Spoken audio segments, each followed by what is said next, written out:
Show. Joining me now is Geltrude and Company founder Dan Geltrude and Circle Squared Alternative Investment CEO Jeff Sica. Gentlemen, it's great to have you both here.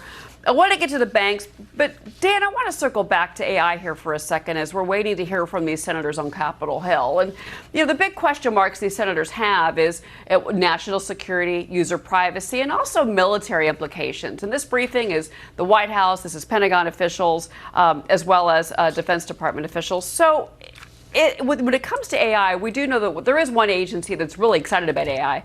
That's the IRS, Dan.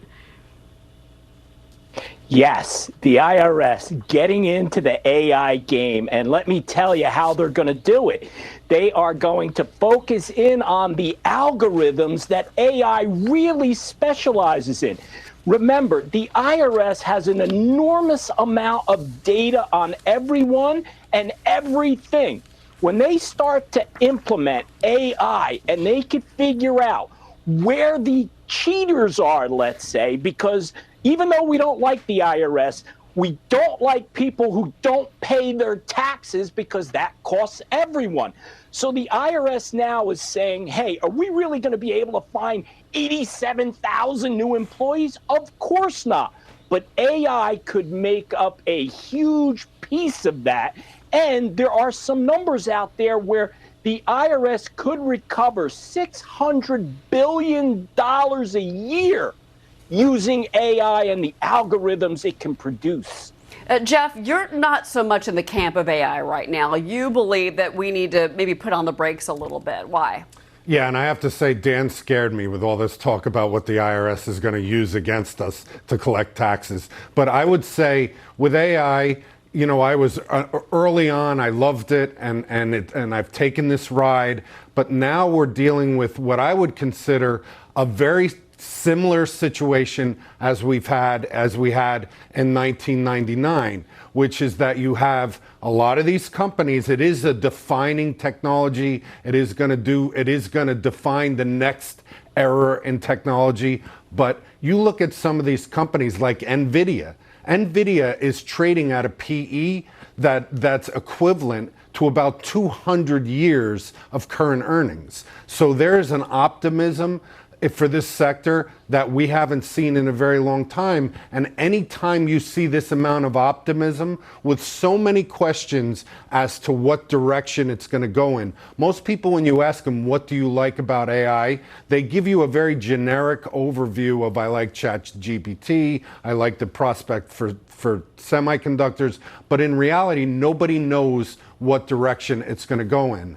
Well, and I think that's one of the reasons that I'm curious to hear what Chuck Schumer and team had to say after this briefing today, because the concern obviously is that the government officials, whether it's senators or, I know Kevin McCarthy's talked about, trying to rein in AI, that they're going to regulate something that they don't understand. And that's certainly, I think, a little disconcerting. We'll see what we hear from Capitol Hill in Washington. Let's move on to CPI, Dan. Obviously, that's the big story for the week. And this will give us a good sense of whether or not the consumer is healthy or not, depending on the prices that they're going to be paying for everything from eggs to fuel. The expectations here for CPI is we are going to see, thanks guys, is going to be month to month 0.3% jump. And then that headline CPI, Dan, I think is the big story, 3.1%, getting closer to that 2% that the Fed is targeting. Dan?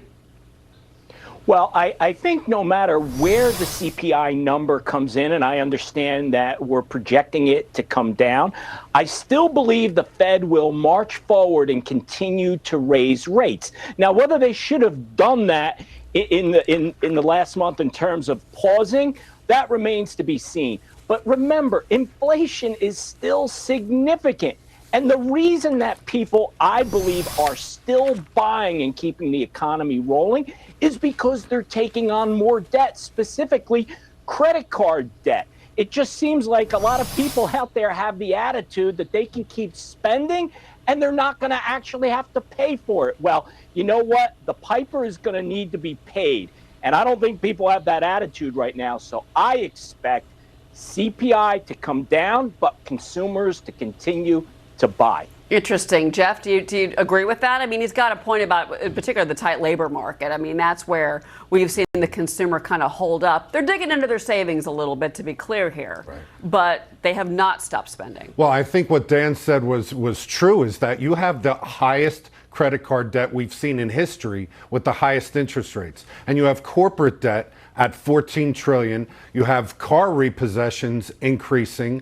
There's a lot of negatives out there. And although the Fed has this target, to this 2% target, the big question is, when are they going to break the entire system? Because it's not that they're raising interest rates, and it's not that they're being vigilant against inflation. It's the velocity of which they've raised interest rates, and it's the shock to the system. So you'll have CPI come out tomorrow. The Fed, yes, they came out and they said they would most likely raise interest rates 2 more times. But there's a lot of negative that could come out of that. So although I think that it's important that they raise interest rates, we have a Federal Reserve who has proven that they're dazed and confused. They don't really know what they're doing. And if they don't deal with the supply side issues, this is going to create a scenario where we could see a recession come September and October. You still think we could have, you're not saying soft landing? I don't see recession is not that's not a soft landing. I don't see a soft landing, and you could see it by how the bond yields have inverted. But usually when a bond yield inverts, it takes about 13 months, which would bring us to October. So yeah, I think we're going to see a soft landing, and all this real estate debt that needs to refinance, that's where you're going to see the commercial trouble. real estate debt. Yeah, we've talked about a lot about that on the network. Jeff Sica, Dan Geltrude, gentlemen, thank you so much for being with me. Appreciate it. Thank you. All right, reminder to our viewers, we're going to get